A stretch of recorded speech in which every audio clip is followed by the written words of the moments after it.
আসসালামু আলাইকুম। আপনাদের সবাইকে জানাই আন্তরিক শুভেচ্ছা ও অভিনন্দন। আজ আমরা জানব প্রাকৃতিক খাবারের অসাধারণ উপকারিতার সম্পর্কে। প্রিয় বন্ধুরা, আপনারা আমার এই ভিডিওটি শুরু থেকে লাস্ট পর্যন্ত ধৈর্য সহকারে দেখতে থাকুন। প্রিয় বন্ধুরা, আজকে আলোচনা করব কাঠবাদাম নিয়ে। কাঠবাদাম সবাই চিনেন। কাঠবাদাম একটি প্রাকৃতিক সুপারফুড বলা চলে, যা নিয়মিত পরিমাণ মতো খেলে শরীর এবং মন সৌন্দর্য সব কিছুই ভালো থাকে। প্রিয় বন্ধুরা, কিছু সতর্কতা বিষয় আমাদের অবশ্যই খেয়াল রাখা দরকার। দৈনিক 6 থেকে 8টির বেশি না খাওয়াই ভালো। যাদের বাদামে অ্যালার্জি আছে তারা এড়িয়ে চলবেন, বা যারা গুরুতর রোগী তারা অবশ্যই আপনি যে ডাক্তারের পেশেন্ট, ডাক্তারের পরামর্শ নিয়ে খাবেন। আর যারা সুস্থ আছেন তাদের জন্য 6 থেকে 8টির বেশি না খাওয়াই ভালো। প্রিয় বন্ধুরা, কাঠবাদাম খাওয়ার উপায়, কিভাবে আপনি কাঠবাদাম খাবেন। সকালে খালি পেটে বা ভিজানো কাঠবাদাম 1টি বা 2টি করে খাবেন। 1টা বা 2টার বেশি খাওয়ার দরকার নাই। এবং দুধ এবং সালাদের সাথেও খেতে পারেন। কাঠবাদাম কি কাজ করে সেটা আমাদের অবশ্যই জানা দরকার।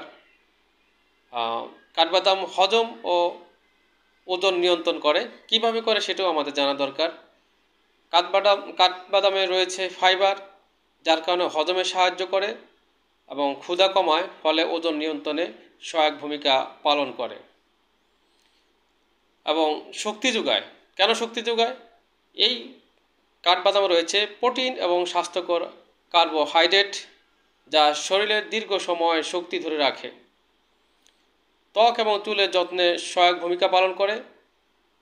এই কাঠবাদামে রয়েছে ভিটামিন ই, যা ত্বককে উজ্জ্বল এবং চুলকে মজবুত করতে সাহায্য করে। হৃদযন্ত্রের সুরক্ষা। কাঠবাদামে রয়েছে ভালো ফ্যাট বা কোলেস্টেরল নিয়ন্ত্রণে রাখে, যার কারণে আপনার হার্টকে সুরক্ষা দিতে পারে।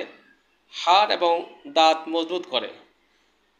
এই বাদামটিতে রয়েছে প্রচুর পরিমাণ ক্যালসিয়াম বা ফসফরাস, যা হাড়ের শক্ত করে বা ঘনত্ব বাড়াতে ভূমিকা পালন করে এবং মস্তিষ্কের ক্ষমতা বাড়ায়।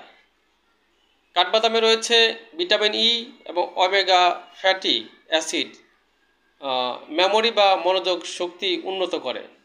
প্রিয় বন্ধুরা, আপনারা অভ্যাস করতে হবে। প্রতিদিন একটা করে খাওয়া অভ্যাস করবেন। মানে উপকার করে বলে বিধায় আপনি বাজার থেকে একবারে বেশি করে কিনে নিয়ে আসলেন, আর একদিনে আপনি সব খেয়ে ফেললেন। একদিনে আপনার শরীরটাকে মজবুত করলেন বা উপকার করে বিধায় একবারে সব খেয়ে ফেললেন। এটা আপনার জন্য ঠিক হবে না। এটা আপনার জন্য বিপদ ডেকে আনতে হবে। আপনার কন্টিনিউ এটা চালিয়ে যেতে হবে। প্রতিদিন অন্তত 1টা বা 2টা করে খাওয়ার অভ্যাস করুন। আপনি আস্তে আস্তে ধীরে ধীরে আপনার শরীরে যখন এটা ম্যাচ হয়ে যাবে, তখন দেখবেন যে আপনার শরীরের যেই আস্তে আস্তে উপকার আপনি দেখতে পাবেন। তো বন্ধুরা, আজকে এখানে শেষ করব। অন্য কোনো সময় অন্য কোনো টপিকস নিয়ে আমি আবারও আপনাদের সামনে হাজির হব। আমি মোহাম্মদ আলমগীর হোসেন আজকে বিদায় নিচ্ছি। আল্লাহ হাফেজ।